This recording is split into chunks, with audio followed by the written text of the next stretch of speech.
এই কুরুক্ষেত্র যুদ্ধের ভয়াবহতা সকলেই জানত, তাই পদে পদে চেষ্টা করেছিল কিভাবে এই যুদ্ধটিকে আটকানো যায়।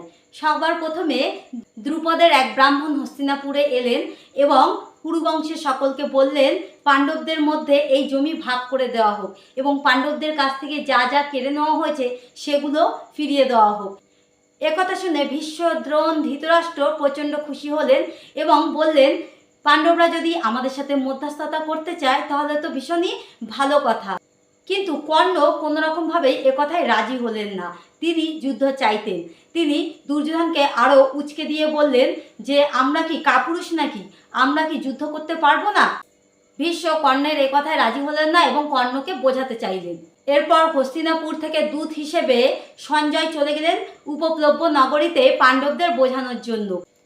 সঞ্জয় পাণ্ডবদের বোঝালো যুদ্ধ করে জমি পাওয়ার থেকে বিনা যুদ্ধে ভিখিরি হয়ে থাকা ভালো, কিন্তু পাণ্ডবরা একথায় রাজি হলেন না এবং স্বয়ং কৃষ্ণ সঞ্জয়কে বোঝালেন যে ন্যায় অন্যায় কী ছিল।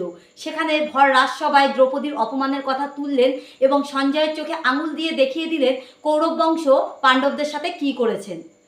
সঞ্জয় একথা শুনে নতশিরে ওখান থেকে চলে গেলেন। কৃষ্ণ সর্বদাই চাইতো এই যুদ্ধ না হোক, তাই তিনি পাণ্ডবদের পক্ষ থেকে দূত হিসেবে হস্তিনাপুরে গেলেন।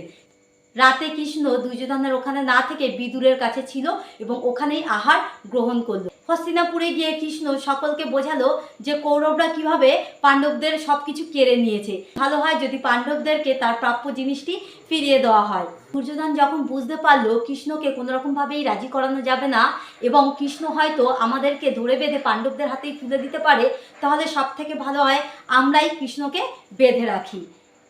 নিয়ম অনুসারে কোনো পক্ষের দূতকে কখনো আটকানো উচিত নয়, তাহলে সেটা অন্যায় করা হয়।